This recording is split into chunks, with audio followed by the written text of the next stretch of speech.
अब मैं आप लोगों को ए लेटर टू गॉड का पार्ट 2 पढ़ाने चल रहा हूँ और एक एक सेंटेंस ध्यान से देखिएगा और सुनिएगा। With a satisfied expression, he regarded the field of ripe corn with its flowers, draped in a curtain of rain. But suddenly a strong wind began to blow, and along with the rain, very large hailstones began to fall.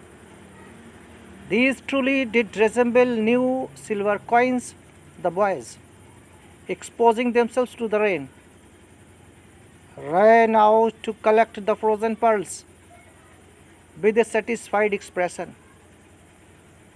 बड़े ही संतोषजनक हाव भाव के साथ he regarded the field of ripe corn with its flowers.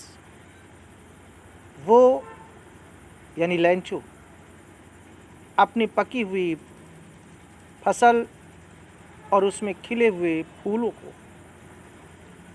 बहुत ही ध्यान से निहार रहा था, देख रहा था। Draped in A curtain of rain, जो बारिश की बूंदों के पर्दे से ढक गया था।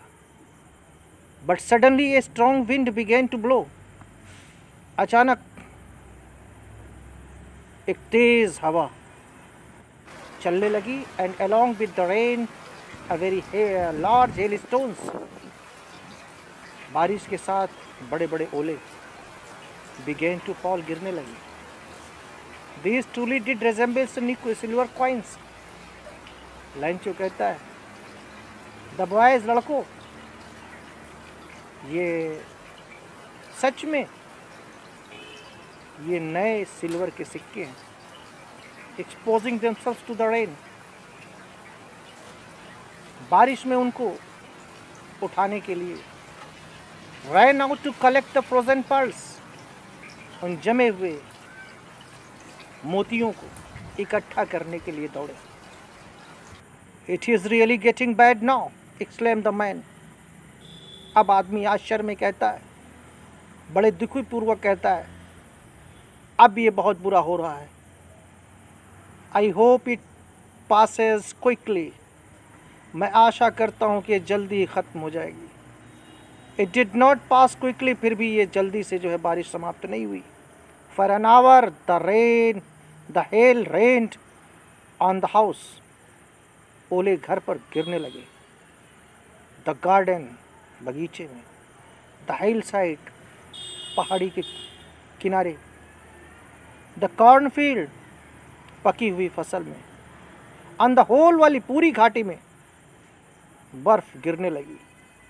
द फील्ड वॉज वाइट, पूरा खेत सफ़ेद हो गया था। एज इफ, मानो की कवर्ड विद सॉल्ट, जैसे कि सफ़ेद नमक से ढक गया। Not a leaf remained on the trees, पेड़ों पर एक भी पत्ते नहीं बचे। The corn was totally destroyed, फसल बुरी तरह से नष्ट हो चुकी थी। द फ्लावर्स वेयर गॉन, खेतों से फूल गायब हो गए थे। फ्रॉम द प्लांट्स, पौधों से फूल गायब हो गए थे। Lencho soul was filled with sadness, Lencho की आत्मा, उसका दिल दुख से भर गया। When the storm had passed, जब तूफान ख़त्म हो गया, समाप्त हो गया। He stood in the middle of the field, वो खेत के बीच में खड़ा हुआ। And said to his sons, अपने बच्चों से कहा, a plague of locusts, locusts means टिड्डा। ए प्लेग ऑफ लोकस्ट्स, टिड्डों की जो महामारी है, उनका आक्रमण। Would have left more than this, इससे तो कुछ बच जाता है, लेकिन the hell has left nothing, ओलों ने तो एक भी नहीं छोड़ा। पूरी की पूरी फसल बर्बाद हो गई। This year we will have no corn, इस साल हमको कुछ भी फसल नहीं मिलेगी। That night was a sorrowful one. ये बहुत ही दुखदाई रात थी। All our work for nothing. हमारे सारे कार्य समाप्त हो गए। There is no one who can help us. अब कोई नहीं है जो मेरी सहायता कर सके। We will all go hungry this year. अवश्य हम सभी इस साल भूखों मर जाएंगे।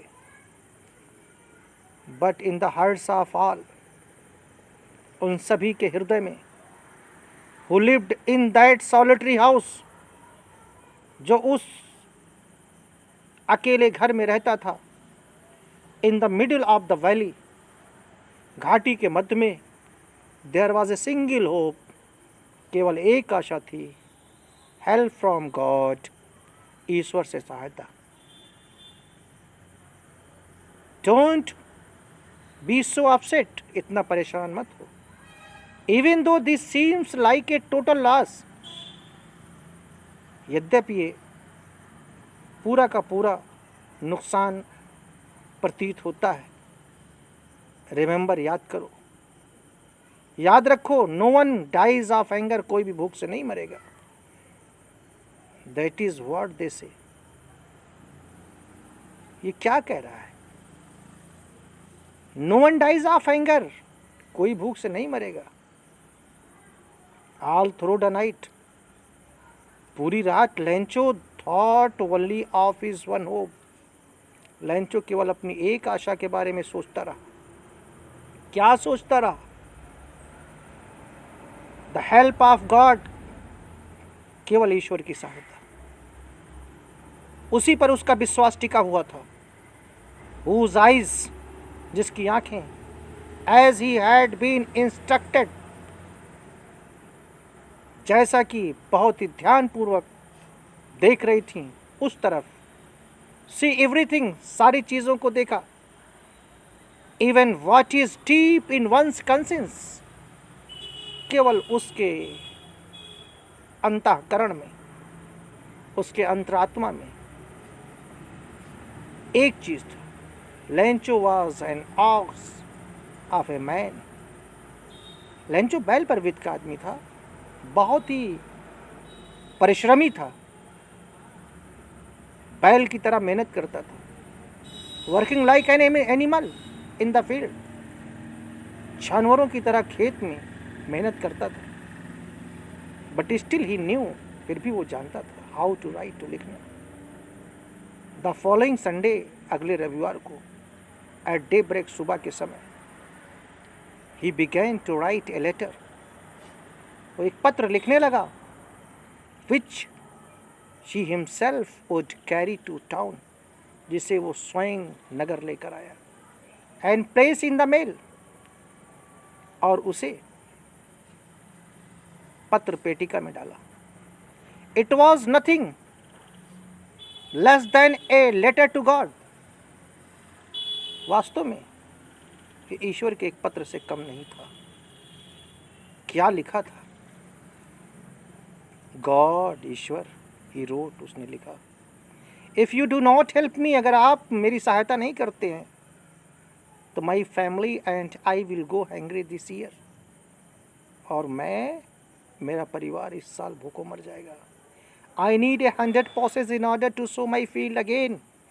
पुनः मुझे अपने खेत को बोने के लिए 100 पॉसेस की ज़रूरत है। And to live until the crop comes, ताकि मेरी फसल वापस आ जाए। Because the hail storm, ... यानी कि हेल स्टॉर्म, उन ओलों के तूफान ने पूरी की पूरी खेती हमारी बर्बाद कर दी। अब अगला चैप्टर का अगला पैराग्राफ कल आप लोगों को पढ़ाऊंगा, और इसको ध्यानपूर्वक एक एक सेंटेंस करके याद कर लीजिएगा।